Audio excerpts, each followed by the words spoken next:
Vulnerable people at risk of losing their homes through Baltimore's annual tax sale process. You know, something as simple as an annual $250 property tax bill can snowball into thousands of dollars. And eventually, if left unpaid, an investigator can foreclose on that home.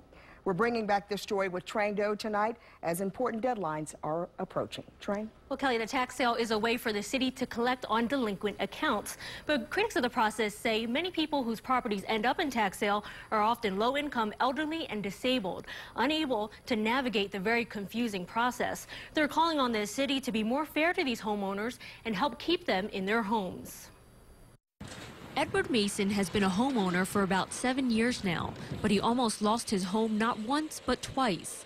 It all started with a November 2012 fire that left a lot of damage. Before I was able to secure insurance or anything of that nature, I unfortunately had the fire, and that was sort of like a big setback that I haven't recovered from totally yet. While Mason slowly worked to put his home back together, Baltimore City hit him with several environmental citations stemming from the fire. Other bills like water and property taxes also began to pile up. The citations, water bill, and taxes all was included in one big bill. And if I didn't pay it by a certain date, the house would go on tax sale. Last May, the city sold the liens of nearly 6,700 properties through tax sale. These were properties with unpaid tax bills, municipal fees, and citations of $250 or more combined. Baltimore's tax sale also includes water bills of $350 or more that are at least 3/4 delinquent. It's just so troubling that someone can own their house and lose it for something like a $250 property tax. Susan Francis, deputy director of the Maryland Volunteer Lawyers Service, works to help homeowners at risk of tax sale and foreclosure. Most of our clients are low income, elderly. They have a very small amount of a tax sale delinquency. Many of them own their homes. And if they lose their homes, they're literally put out on the street, including they've lost all the equity in their property. Once a lien is sold in a tax sale, homeowners must pay off the debt plus 18% interest. Fees are added after 4 months. After 6 months, still more fees, and the investor can file to take ownership of the property in court if the debt goes unpaid. So what you have happen and what we see for our clients is they will come in with maybe a $500 property tax, and in order to redeem it, it's going to cost them several $1,000s. Francis is calling on city and state leaders to make the tax sale process fairer. The Maryland Volunteer Lawyers Service and the Able Foundation collaborated on the recent report, The Steep Price of Paying to Stay.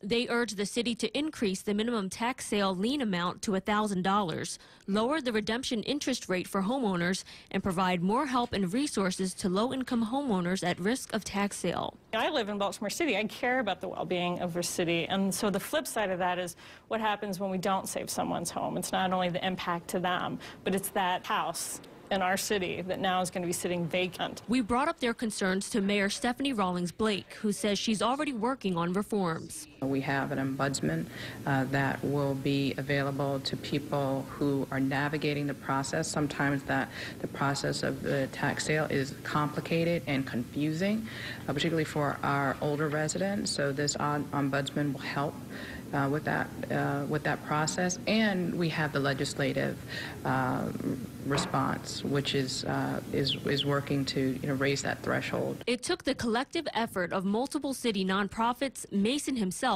and volunteer attorney Christian Rieger to attend hearings with Mason and connect him with resources to settle his debts before his property went to tax sale. It was very gratifying to see that there was a system that could help someone like Mr. Mason. It was working, and I was just pleased to be a tiny little piece of that and just help him get over, one of the many hurdles that he had to get over. Mason feels for others who are navigating the process alone and knows he's one of the lucky few who was able to get help. I'm in a much better position. I have a place to live, and it's comfortable to me, and it's safe. And so I'm in a much better position there, and I don't have the water bills or the citations, and I don't have the taxes. So I sleep a lot better.